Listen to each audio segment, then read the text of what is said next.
Hello, welcome back on this channel educate with Vishal. और हमने इसके पहले एक सेशन स्टार्ट किया था पॉलिटी को लेकर के CAPF के रिगार्डिंग, बट कुछ समय से वीडियोस नहीं आ पा रही हैं। इस कारण से नहीं आ पा रही हैं क्योंकि हमने सोचा कि सबसे पहले हम NCERT पे फोकस करते हैं, क्योंकि NCERT जो होता है वो चाहे आप कोई भी एग्ज़ाम देख लो, सिविल सर्विसेज देख लो, NDA देख लो, CDS देख लो, CAPF देख लो, ठीक है, या और भी अदर स्टेट PCS हो गया या फिर अदर कम्पिटिटिव एग्ज़ाम्स हो गए, ठीक है।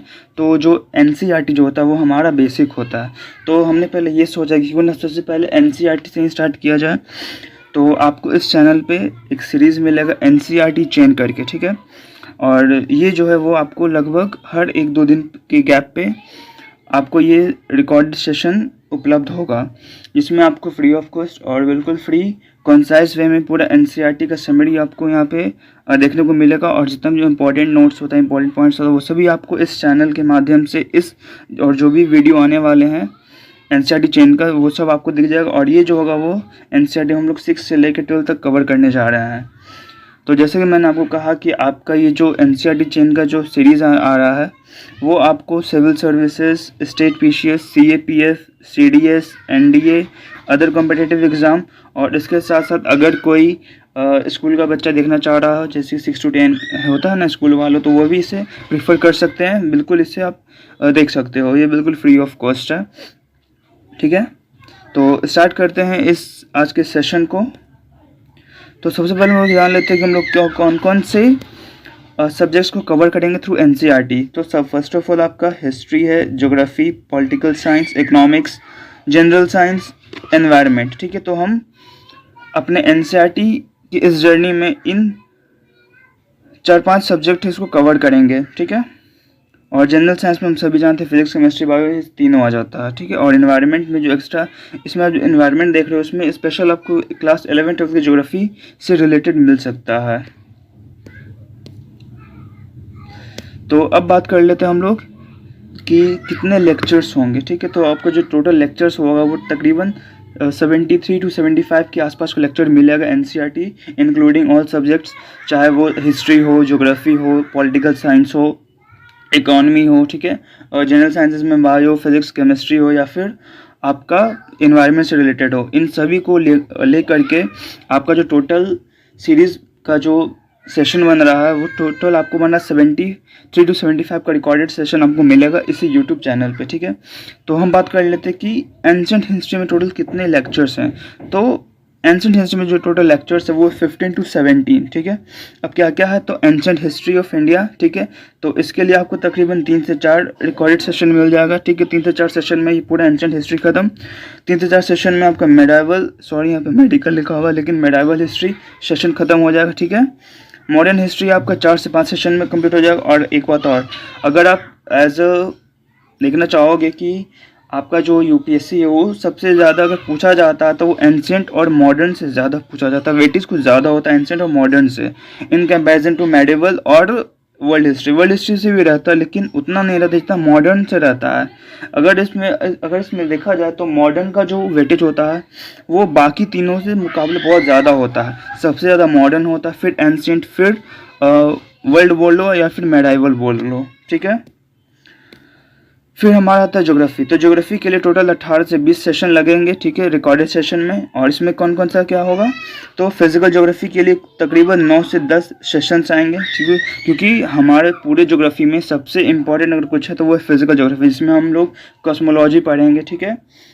इसके साथ साथ और भी बहुत कुछ पढ़ेंगे। एनवायरमेंटल ज्योग्राफी, ह्यूमन ज्योग्राफी के लिए एक क्लास, इकोनॉमिक ज्योग्राफी के लिए एक क्लास। बेसिकली ये जो है वो आपको कॉपर पढ़ाएगा थोड़ा बहुत इकोनॉमी से, ठीक है, इसलिए इसका नाम इकोनॉमिक ज्योग्राफी है। फिजिकल ज्योग्राफी एक सेकेंड यहाँ पे 2 है। तो फिजिकल ज्योग्राफी ये जो है क्लास 11 के लिए, ठीक है, क्लास 11 के NCERT से ये बेस्ड है। इसके लिए आपको 2 क्लास लगेंगे। और इकोनॉमिक ज्योग्राफी ऑफ इंडिया के लिए आपको 3 से 4 क्लासेस या फिर 3 से 4 रिकॉर्डेड सेशन मिल सकते हैं। तो इसको अगर टोटल देखा तो ज्योग्राफी का जो टोटल सेशन रहेगा NCERT वो रहेगा 18 से लेके 20 तक। अब वही बात करते हैं पॉलिटिकल साइंस। पॉलिटिकल साइंस में भी थोड़ा वेटेज ज़्यादा है, इसमें तकरीबन 19 के आसपास आपको क्लास देखने को मिल सकते हैं, जिसमें सबसे पहला political science and political system, scope, concept and relationship, इसके तकरीबन 6 क्लासेस मिलेंगे। फिर वहीं इंडियन कॉन्स्टिट्यूशन, इसके एक क्लास, ठीक है। लोकल गवर्नमेंट, इसके एक क्लास, मतलब इसके एक रिकॉर्डेड सेशन। डेमोक्रेसी के लिए 3, वर्ल्ड पॉलिटिक्स के लिए भी 3 सेशंस लगेंगे recorded. India's and the world, इसके लिए भी एक सेशन काफ़ी है। और पॉलिटिकल थियरीज के लिए 4 सेशंस आएंगे, रिकॉर्डेड सेशंस आपके। और ये टोटल जो है वो तकरीबन 19 सेशंस के बराबर है, ये रिकॉर्डेड फॉर्म एनसीईआरटी का।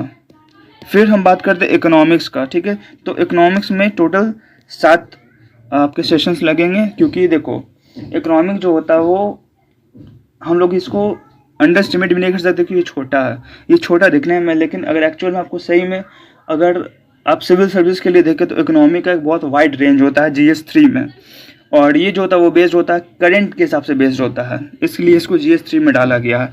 अगर आप CAPF के रिगार्डिंग देखा जाए तो ये बहुत कम लेसन इसमें रहते हैं पढ़ने के लिए, ठीक है। लेकिन वहीं अगर आप CDS या फिर सिविल सर्विसेज के लिए या फिर आप स्टेट पीसीस के लिए देख लो तो इकोनॉमी का बहुत वाइड चैप्टर है, ठीक है। तो हम उन सभी चीज़ को पर्सपेक्टिव को माइंड में रखते हुए चीज़ को कवर करेंगे। तो सबसे पहले माइक्रो इकोनॉमिक्स, ठीक है, इसके लिए 2 सेशंस, मैक्रो इकोनॉमिक्स के लिए भी 2 सेशंस और इंडियन इकोनॉमी डेवलपमेंट के लिए 3 सेशन। तो टोटल इसमें 7 सेशंस हैं।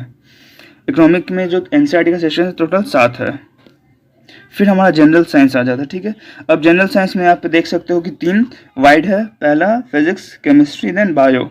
तो फिजिक्स के लिए 3 रिकॉर्डेड सेशंस उपलब्ध होंगे आप लोग के लिए, केमिस्ट्री के लिए 3 और बायोलॉजी के लिए 4। तो ये हो गए टोटल मिलाकर के इसका जो सेशन होगा वो टोटल 11 सेशन हो गए जनरल साइंस के, ठीक है। फिर आता है आपका एनवायरनमेंट। एनवायरनमेंट के लिए इसमें कुछ ज़्यादा सब टॉपिक्स नहीं है, तो एनवायरनमेंट का एक क्लास में आपका ये एनसीईआरटी के थ्रू ख़त्म कर दिया जाएगा। अब अगर इन सभी को मिला लिया जाए, ठीक है, जैसे कि आप यहाँ पे देख सकते हो 15 से 17 लेक्चर्स हिस्ट्री के हो गए, ज्योग्राफी के 18 से 20 लेक्चर्स, पॉलिटिकल साइंस के 19 लेक्चर्स, इकोनॉमिक्स के 7 लेक्चर्स, जनरल साइंस के 11 लेक्चर्स, एनवायरनमेंट के 1 लेक्चर्स। तो इन सभी को जो टोटल मिला के लेक्चर जो आपका कंप्लीट होता है वो होता है तकरीबन 75 के आसपास का होता है, यानी कि तकरीबन आपको 75 सेशंस मिलेंगे इस वीडियो के, ठीक है, या फिर इस चेन जो कि एनसीईआरटी का है, ठीक है, इस सीरीज़ का।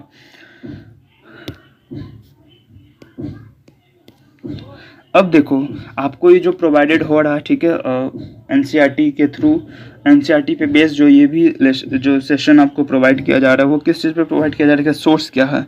तो इसका जो सोर्स है वो हमने लिया है old and new NCERT, Disha NCERT, ठीक है। दिशा आप ये देख सकते हैं, ये जो बुक है इन सभी का जो सार है वो इसमें है। इन पूरा जो भी ओल्ड और जो न्यू एनसीईआरटीज़ है, ठीक है, उन सभी को कंपाइल किया गया समरी फे में, वो है आपका ये आप इसे चेकआउट कर सकते हो। ये रहा दिशा पब्लिकेशन का एनसीईआरटी समरी क्लास 6 to 12 के लिए है, ठीक है, जिसमें आप यहाँ पे देख सकते हो सिविल सर्विसेज और अदर कॉम्पिटेटिव एग्जाम के लिए भी कर सकते हो। इसके साथ साथ आप स्टेट पीसीस के लिए भी आप इस पर ट्रस्ट कर सकते हो। तो हमारा जो सोर्स है वो यही बुक है, ठीक है। इसके साथ साथ ऐसे और भी चैप्टर्स आएंगे, टॉपिक्स आएंगे, जिसमें आपको हमारा फ्लो चार्ट्स और डायग्राम्स मिल सकता है देखने को। तो सबसे पहले हम लोग स्टार्ट करेंगे हिस्ट्री से, ठीक है। सबसे पहले हम लोग ये जान लेते हैं कि हमको एंशिएंट हिस्ट्री ऑफ इंडिया में क्या क्या पढ़ना है, क्या क्या कवर करना है। तो सबसे पहला सोर्सेज ऑफ हिस्ट्री राइटिंग। अब ऐसा हो सकता है कि आपको ये टॉपिक सिर्फ और सिर्फ इसी बुक में देखने को मिले जो दिशा पब्लिकेशन का है, ठीक है। तो हमने साफ साफ ये क्लियर कर दिया कि आपको जो है वो इसी चीज़ से जो भी आपका नोट्स है, जो आपका पीपीटी है, वो इसी चीज़ पर बेस्ड है, ठीक है। तो सबसे पहला जो इसमें चैप्टर है वो है सोर्सेज ऑफ, एक सेकेंड, सबसे पहला जो उसमें आपका चैप्टर है वो हो गया सोर्सेज ऑफ हिस्ट्री राइटिंग। फिर pre historic age, Indus valley civilisation, 4th chapter Vedic civilisation, 5th chapter Jainism and Buddhism, 6th is age of Mahajanapadas, 7th the modern age, modern period को कहा जाता है, 8वां है post modern and Sangam age. फिर 9th आपका हो गया Gupta, 10th post Gupta and 11th हो गया cultural development in south India, ठीक है। अब साउथ इंडिया में किस तरीके से कल्चर डेवलपमेंट होता है इस चीज़ को जानना है। इस चैप्टर में हम ये पढ़ेंगे। तो ये आपका सिलेबस हो गया। फिर चैप्टर्स बोल लो, एंशंट हिस्ट्री ऑफ इंडिया का हो गया, ठीक है। फिर आपका था मेडाइवल। अरे यार फिर से यहाँ पे इसको सही थोड़ा देख लेना, ये मेडिकल नहीं है, मेडाइवल है, ठीक है, मेडाइवल। तो इसमें सबसे पहला चैप्टर है किंगडम ऑफ द साउथ, यानी कि जो दक्षिण का क्या क्या साम्राज्य था। इसमें हम लोग जो 800 से लेके 1200 के बीच का हम लोग पढ़ेंगे। फिर northern India, age of the 3 empires पढ़ेंगे। फिर दिल्ली सल्तनत, ठीक है, दिल्ली सल्तनत 2 पढ़ेंगे। The age of Vijayanagar and the ब्राह्मण्स, ठीक है, बहमनी किंगडम था, उसके बारे में हम लोग पढ़ेंगे। मुगल और अफगान के बारे में पढ़ेंगे। फिर age of Akbar, Jahangir and Shahjahan. Age का मतलब यहाँ पे ये मत समझ लेना उनकी उम्र से नहीं, एज का मतलब उनके शासनकाल से यहाँ पे। फिर culture and religious development during Mughals, disintegration of the Mughal empire, ठीक है, किस तरीके से मुगल एम्पायर में बिखराव आया, मराठा। और फिर लास्ट सबसे लास्ट चैप्टर है मेडिवल पीरियड का, वो है भक्ति सूफी ट्रेडिशन, ठीक है। तो इसमें भी तकरीबन हम लोग को 11 चैप्टर्स को कवर करना है एनसीईआरटी के मोड पे। फिर हमारा सबसे लास्ट नहीं है, ये जो है वो मॉडर्न ऑफ हिस्ट्री इंडियन है, ठीक है, इंडियन मॉडर्न हिस्ट्री। तो इसमें हम लोग को क्या क्या पढ़ना है, तो इसमें पढ़ना यूरोपियन पेनिट्रेशन इन इंडिया, कैसे यूरोपियों का आगमन भारत में हुआ। ब्रिटिश कंक्वेस्ट ऑफ इंडिया, कैसे ब्रिटिशों ने भारत पे विजय पाया। British rule in India 1757 to 1857, economic consequences of British rule in India, ठीक है, तो ये चीज़ पढ़ना है। Social changes in modern India, modern India में क्या क्या सामाजिक बदलाव है, इसे से पढ़ना है। इसमें जो 5 है वो है reaction against British rule, British rule जो था उसके अगेंस्ट में क्या क्या रिएक्शंस हुए, ठीक है, इंडिया ने कौन कौन से रिएक्शन किए वापस से आज़ादी पाने के लिए, तो उस चीज़ के बारे में ये पढ़ना है। एडमिनिस्ट्रेटिव चेंजेस आफ्टर 1858, अब एडमिनिस्ट्रेटिव चेंजेस क्या क्या 1858 के बाद एडमिनिस्ट्रेटिव प्रशासनिक चेंजेस हुए हैं।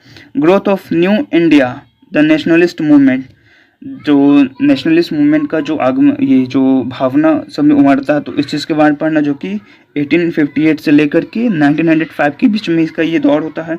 फिर इमरजेंस ऑफ गांधी पढ़ना है। नेशनल मूवमेंट पढ़ना है। खिलाफत मूवमेंट और नॉन कोऑपरेशन मूवमेंट पढ़ना है। स्वराज पढ़ना है, ठीक है, साइमन कमीशन और नेहरू रिपोर्ट पढ़ना है। सिविल डिसोबीडियंस मूवमेंट पढ़ना, और फिर हमें पढ़ना है टुवार्ड फ्रीडम एंड पार्टीशन, मतलब आज़ादी की ओर और बंटवारा, जो 1947 में 15 अगस्त को बंटवारा कर दिया गया था इंडिया और पाकिस्तान का, तो उस चीज़ के बारे में ये पढ़ना है। तो ये हमारा टॉपिक है, या फिर चैप्टर बोल लो या फिर सिलेबस बोल लो, मॉडर्न हिस्ट्री ऑफ इंडिया, ठीक है। फिर इसके बाद आता है वर्ल्ड हिस्ट्री। अब अगर आपको याद होगा तो वर्ल्ड हिस्ट्री जो होता है, अगर आप क्लास 9 में ध्यान से पढ़ो तो ये आपका क्लास 9 का टॉपिक है, बेसिकली क्लास 9 का टॉपिक, लेकिन आप इसको क्लास 9 मिडली 10 एंड 12 में इसको पढ़ने को मिलता है। इसके साथ साथ थोड़ा जो आर्ट एंड कल्चर का सेक्शन है वो भी इसी में मिक्स है आपका, जैसे कि आर्ट एंड कल्चर में आप ये देख सकते हो culture development in south India, ठीक है। इसके साथ साथ मौर्यों के समय में क्या क्या बनाया गया था, फिर मुगल ने कौन कौन सी कला को विकसित किया था, फिर जो ब्रिटिश है उन्होंने किस किस कला को विकसित किया, तो बेसिकली ये सब हम लोग को आर्ट एंड कल्चर के फॉर्म में पढ़ना है। तो वर्ल्ड हिस्ट्री में क्या पढ़ना, तो वर्ल्ड हिस्ट्री में पढ़ना capitalism and industrial revolution, revolutionary and nationalist movement, ये सब वर्ल्ड हिस्ट्री का पार्ट है। Imperialism and colonialism, the first world war, the Russian revolution, the world between 2 world war, 2 विश्व युद्ध के बीच में विश्व, ठीक है, इस चीज़ को पढ़ना है। The world after world war 2, विश्व युद्ध के जो द्वितीय विश्व युद्ध हुआ उसके बाद का कैसा वर्ल्ड था, इस चीज़ को पढ़ना हमें वर्ल्ड हिस्ट्री में, ठीक है। और ये सब हम एनसीईआरटी के थ्रू ही कवर करेंगे। तो आज के लिए अभी के लिए इतना ही। हम लोग इसका जो नेक्स्ट वीडियो आएगा वो अपलोड होगा, जो आपको एनसीईआरटी का जो हिस्ट्री है उसका फर्स्ट पार्ट आएगा, ठीक है, और उसका सारा पीपीटी तैयार है, बस उसको रिकॉर्डेड करके यूट्यूब पे डालने के बाद दे रही है, ठीक है। और ठीक है, तो आज के लिए इतना ही। धन्यवाद, जय हिंद।